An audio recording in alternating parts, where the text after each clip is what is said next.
trabalhadora, eu talvez problematize mais do que esclareça, né? Talvez a minha grande contribuição aqui seja no sentido de mostrar a realidade mais fria da classe trabalhadora em relação a esse cenário que usa esse instrumento, né, efetivo mesmo desde 2010, né, que de alguma forma foi instituído e começou-se a se pensar nesse instrumento FAP em outro momento da história brasileira, né? E nesse exato momento, um certo ponto da nossa história recente, a gente não pode dizer que o cenário de discussão do fato tem a mesma dimensão, né? Esse é um ponto fundamental para se observar. Nós procuramos estar dividindo aqui a nossa fala, essa exposição, efetivamente em 4 pontos efetivos, né? E esses 4 pontos a gente traçar e voltar para a história do fato. No segundo momento, o cenário da saúde e segurança do trabalho no Brasil é importante a gente observar. O FAP efetivamente está dando conta de resolver a problemática da saúde e segurança do trabalhador brasileiro. Os números revelam essa possibilidade, né? Quando se coloca, o Paulo colocou aqui, fez uma importante observação. Se a Argentina tem 1 terço dos trabalhadores e notifica 700 mil acidentes no Brasil, e aí, como que é isso? A gente efetivamente está com o número abaixo da Argentina ou não?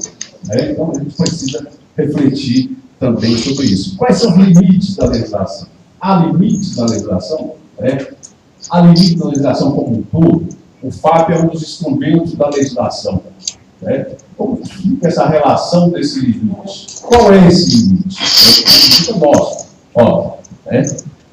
Qual que é o reflexo do reformismo trabalhista em saúde e segurança do trabalho? Vai refletir a reforma trabalhista, a Lei 13.429, a Lei 13.467 de 2017, a Emenda Constitucional 95 de 2016, afetam a saúde e segurança do trabalhador ou não? Então a gente precisa observar esses componentes recentes da história. Se tínhamos um momento histórico quando começou a se discutir o fato, lá atrás, vamos pegar de 2004 para cá, qual era o cenário brasileiro? Havia, de fato, interesse, política, o Estado estava envolvido, o governo estava envolvido para poder garantir a proteção social do trabalhador naquele momento da história? Houve emancipação do emprego? Houve emancipação da proteção social do trabalho naquele momento da história? Como se reflete isso no dia a dia da classe trabalhadora? Havia emprego, havia trabalho? Havia informalidade, não havia informalidade? O que é isso?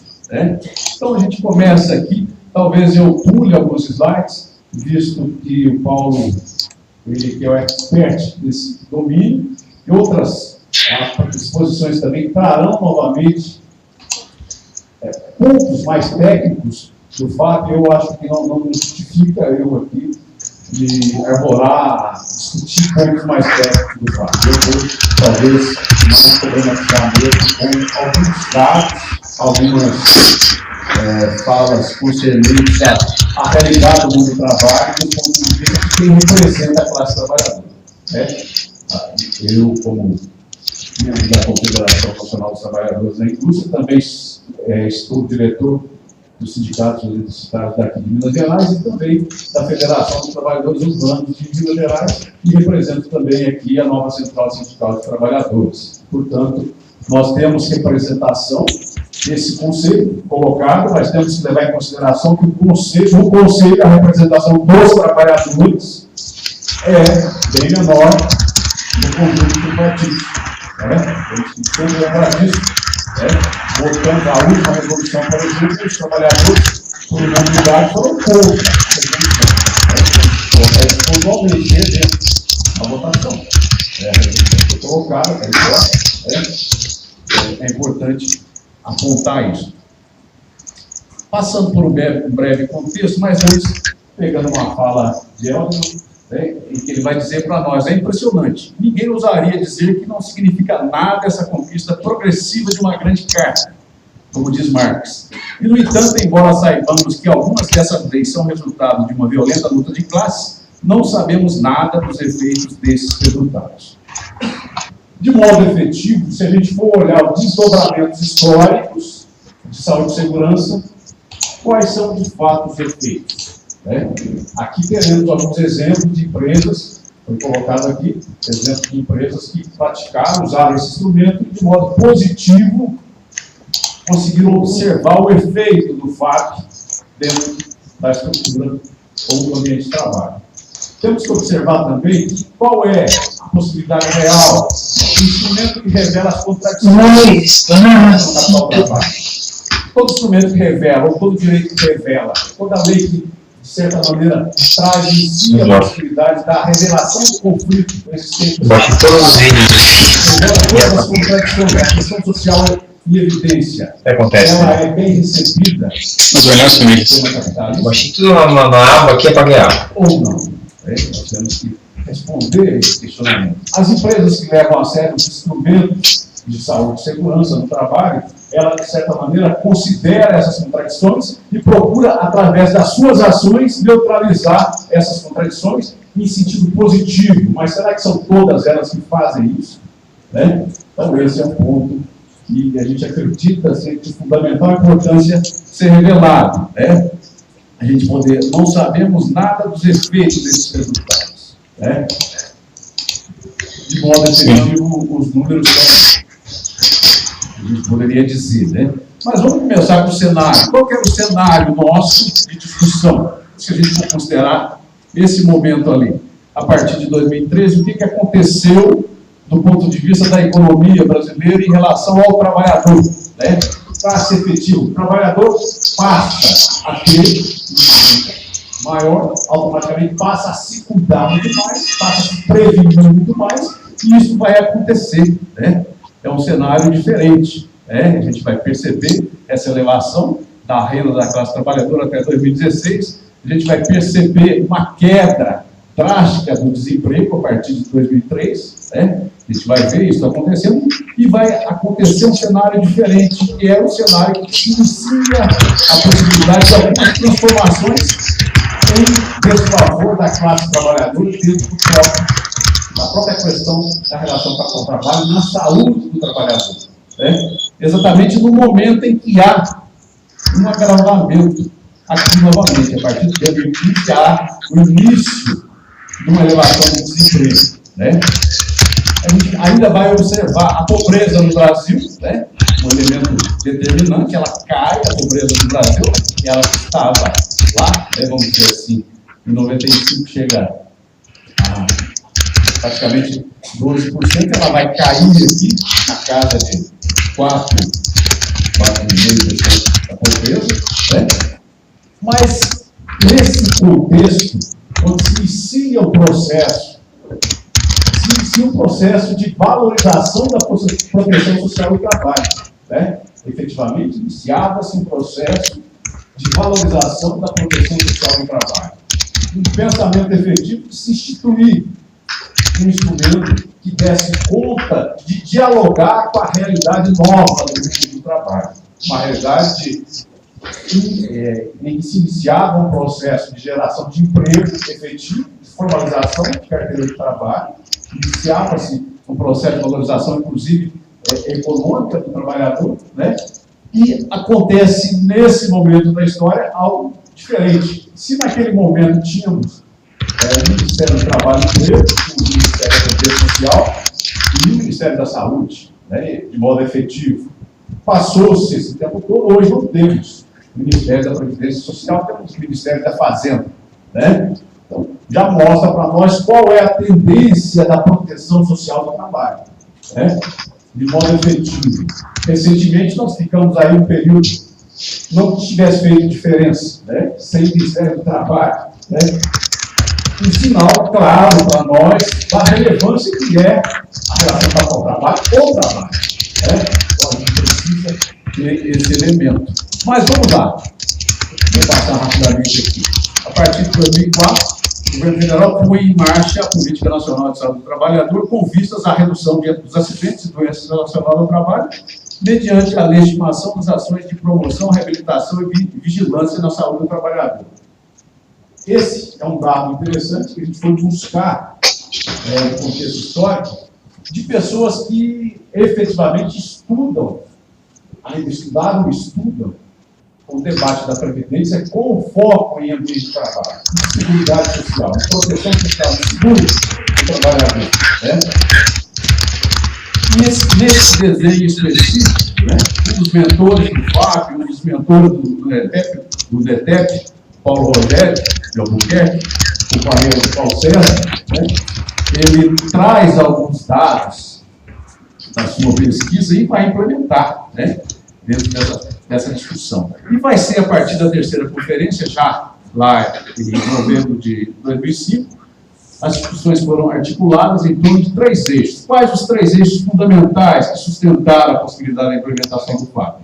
A integralidade e transversalidade da ação do Estado em saúde, a incorporação da saúde do trabalhador nas políticas de desenvolvimento sustentável, a efetivação e ampliação do controle social em saúde do trabalhador. De modo efetivo, sinalizava, naquele momento da história, a possibilidade da gente estar participando de modo mais efetivo. Nós, enquanto representantes da classe trabalhadora, estamos participando de modo mais efetivo no controle da sociedade, tentando enxergar, na lógica do controle social, a política, a ação e a ética da política adotada. Ou seja, da política não, da legislação adotada, do procedimento adotado, do instrumento adotado. E, naquele momento da história, a gente enxergou realmente que isso viria a acontecer. Aqui, a gente vai ter... É importante que, na resolução 45, no relatório final, da terceira conferência, ela traz, de modo bastante contundente, garantir a implementação imediata e irrevogável do nexo epidemiológico na realização das perícias, adotando conceitos de prevalência e incidência de doenças para fundamentar a concessão de benefícios previdenciários acidentários de forma transversal e integral, tanto para o trabalhador do setor privado como para o serviço público. Isto, de fato, a implementação ocorreu em 2007, com a previsão do FAP em 2010. É relevante esse contexto de modo bastante sintético, mas eu queria destacar que, nesse momento, o governo envolvia 3 ministérios, de modo efetivo nessa discussão: o Ministério da Previdência Social, o Ministério da Saúde e o Ministério do Trabalho e Emprego. No próprio site de 2009 do Ministério da Saúde, é anunciado que no mundo globalizado, a tendência à precarização das relações formais de trabalho tem exigido políticas públicas capazes de dar resposta às questões sobre as relações e as condições de trabalho e seus reflexos na saúde do trabalhador.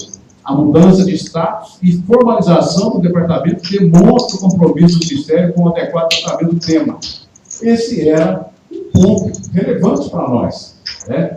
Uma manifestação explícita de interesse do Estado, do governo atual, administrando o Estado, em que pesa a gerência do capital sobre ele, mas a intenção era essa. Havia a intenção.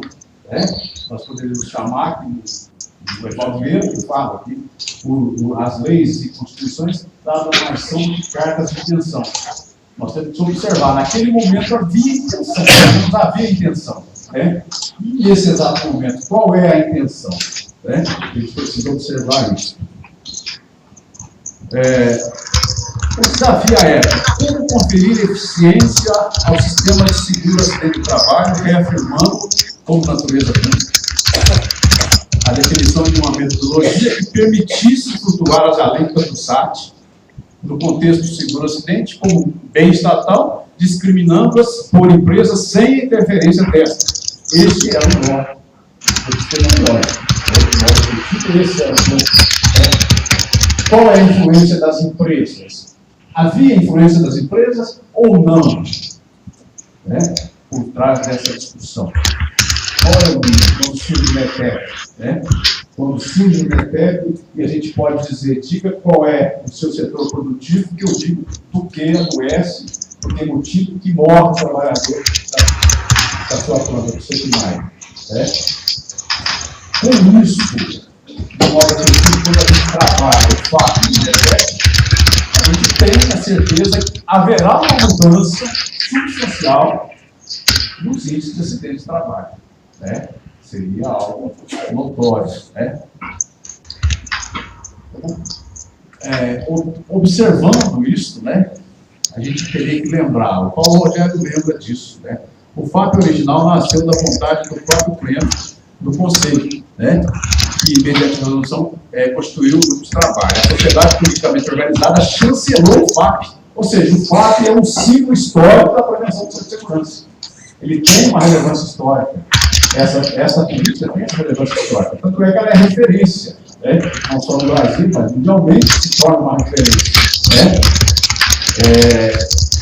Essa plenária tinha mais de 3 mil delegados votantes. Né? Ou seja, uma chancela substancial, com representação de todos os setores organizados da sociedade. Né? Tanto de capital quanto de trabalho. Aí a gente pergunta, mas o que aconteceu com o FAP original? Né? Aquele pensado, idealizado, objeto de pesquisa aprofundada. Ele mudou pouco ou mudou muito? Né?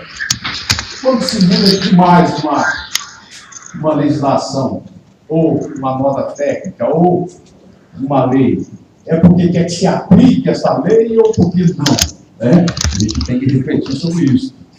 E o novo FAP, em menos de um ano, recebeu mais de 12.300 recursos administrativos, em torno de 8.300 na primeira instância e mais de 4.000 na segunda, e quase meio milhão de ações judiciais que juntos suspendem a sua eficácia para quase 1 milhão de contribuintes.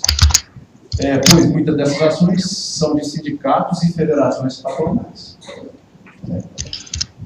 Então, nesse primeiro ano de efetivação, aconteceu esse fato. Era um instrumento positivo, defendido pela classe trabalhadora e defendido por empresários preocupados em resolver o problema da segurança,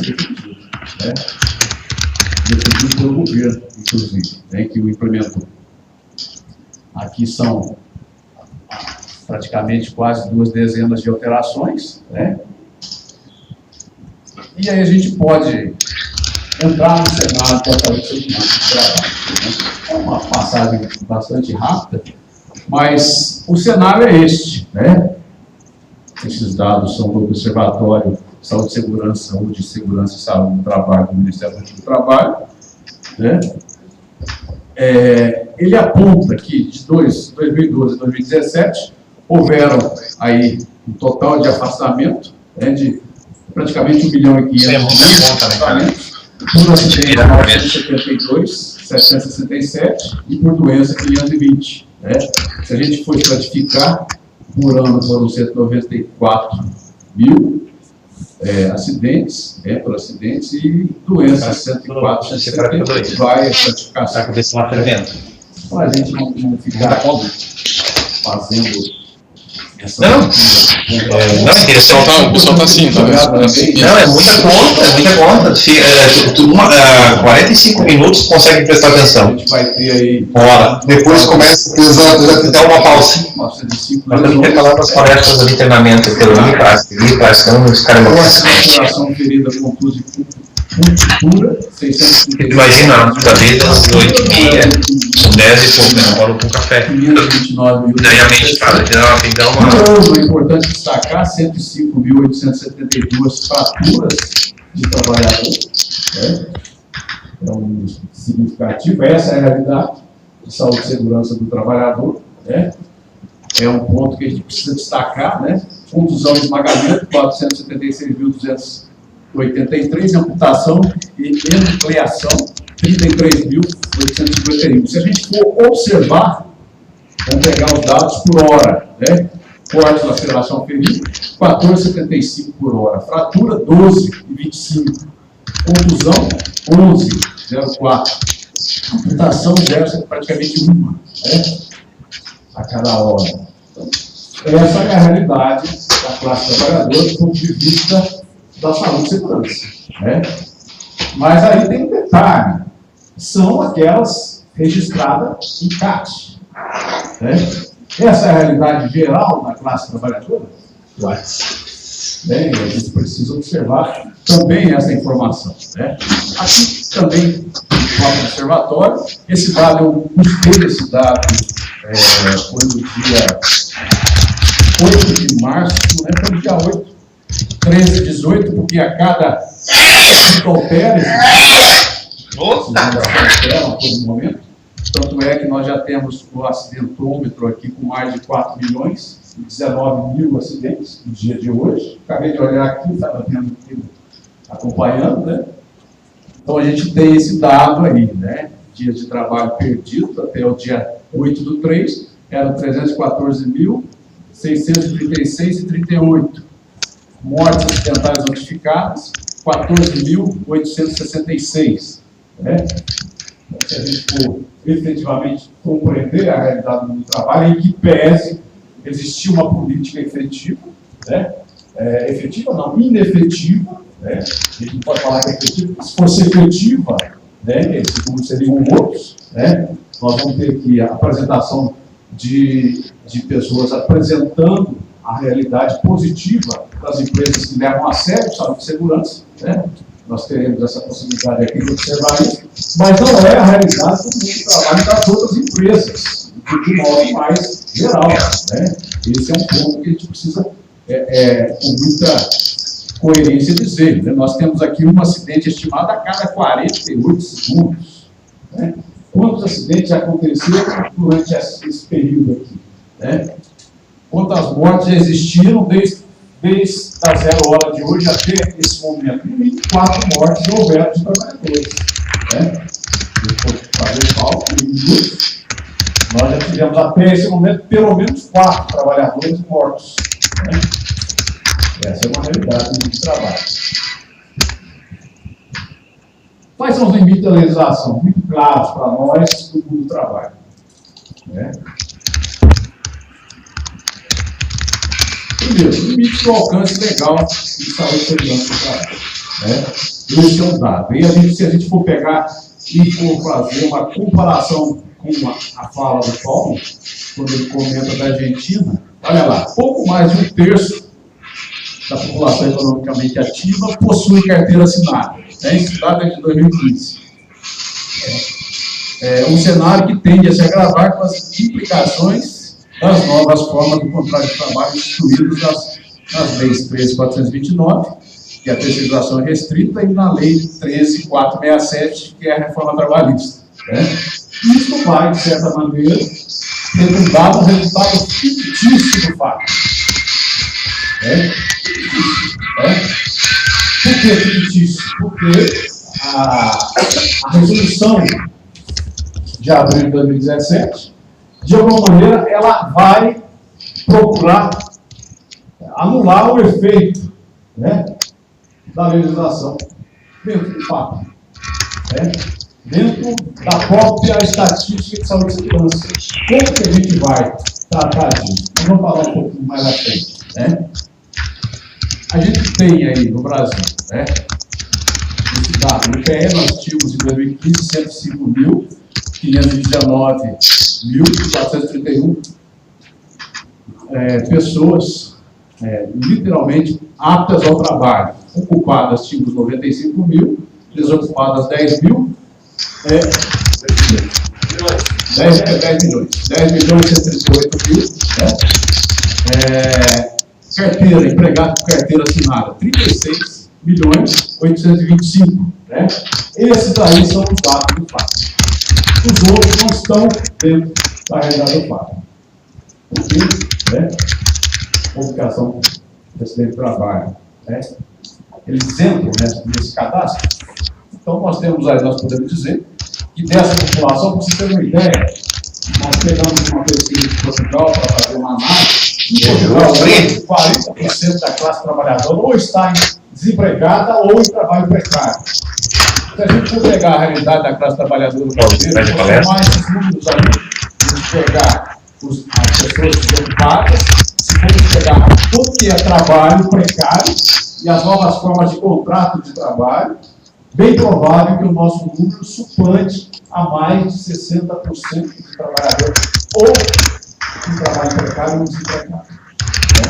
A gente não fez esse levantamento. Precisamos trabalhar com esse dado. Precisamos, de repente, ter uma compreensão dessa nova realidade, um outro cenário.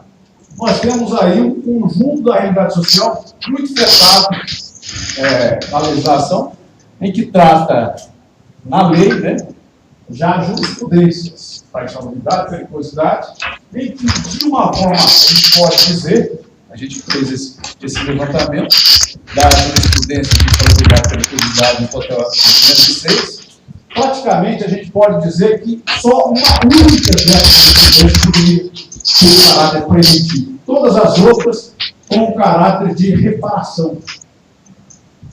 Reparação.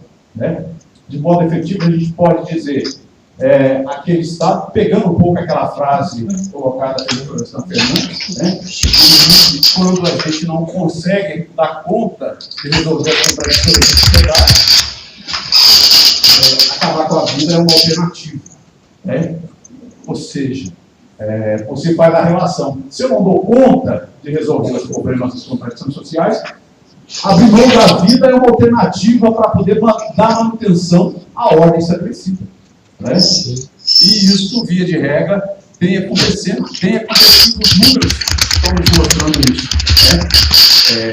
Muito claro que a gente está dentro desse espectro, e aí a gente vai observar claramente essas jurisprudências, se vocês tiverem curiosidade, está aí a fonte,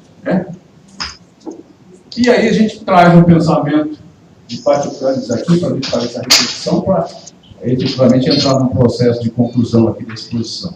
O direito como fenômeno social objetivo não pode esgotar-se na norma nem na regra, seja ela escrita ou não. Mas para afirmar a existência objetiva do direito, não basta conhecer o seu conteúdo normativo, é necessário, antes, saber se o conteúdo normativo tem lugar na vida, ou seja, nas relações sociais.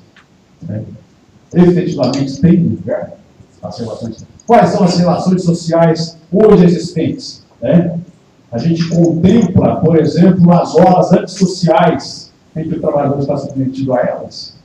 Quais são as horas antissociais hoje disputadas à classe trabalhadora? Como nós estamos tratando dessa hora antissocial? O sujeito não está no espaço efetivo da sua sociedade, se sujeita a uma hora que, do ponto de vista efetivo, histórico, na materialidade do trabalho, ou da sociedade, de modo muito claro, ele está tendo uma vida muito social. Como seu comportamento? Como fica isso? Qual é o reflexo? Que a gente volta aqui. As contradições da realidade do fato.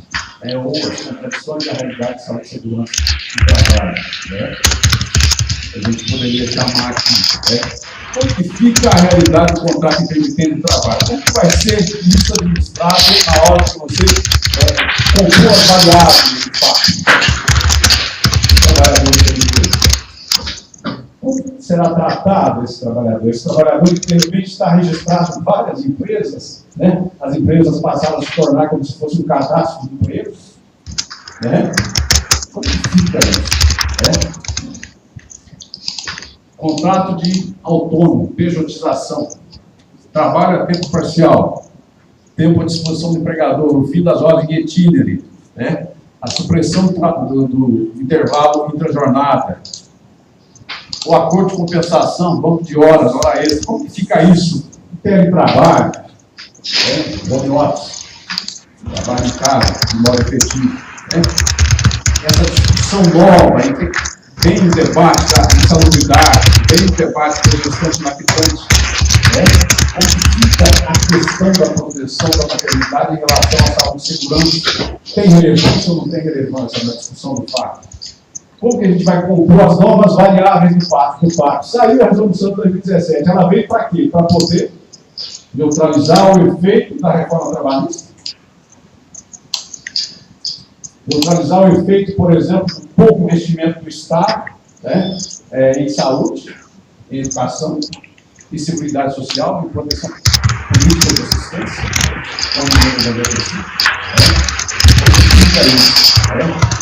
com a terceirização irrestrita. Como que vamos tratar a questão da terceirização irrestrita? A questão do estabelecimento. Qual é o final? Como que fica a realidade de trabalho do contrato zero hora, que é o contrato intermitente? Se nós temos uma realidade no Reino Unido, que do mês de junho ao mês de setembro, o professor fica sem salário, porque ele está no trabalho intermitente, isso vai pegar no Brasil? Vai pegar no Brasil.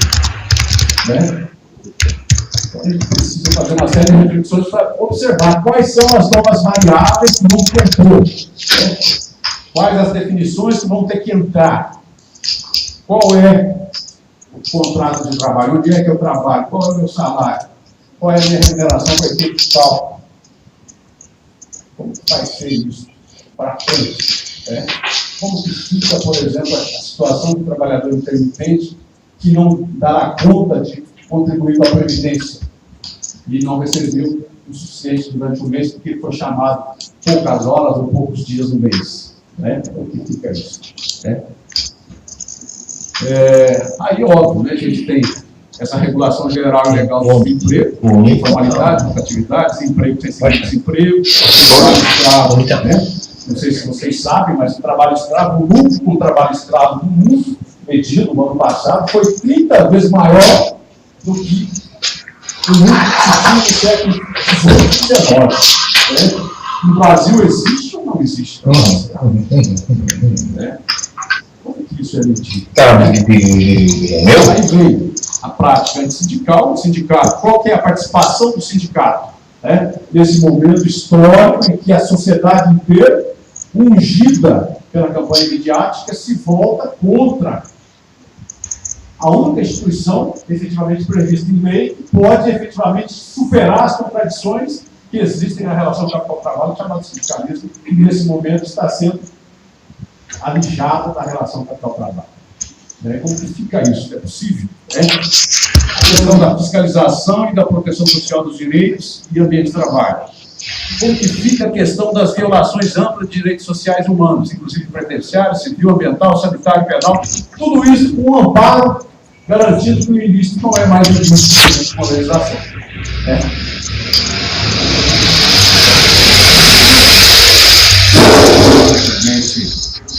Está comentando a respeito pontualmente, mas a gente preferiu trazer essa politização da realidade do trabalhador com outro viés, uma outra discussão, tentando fazer as provocações para a gente pensar como pensar o fato, o SAT para o futuro.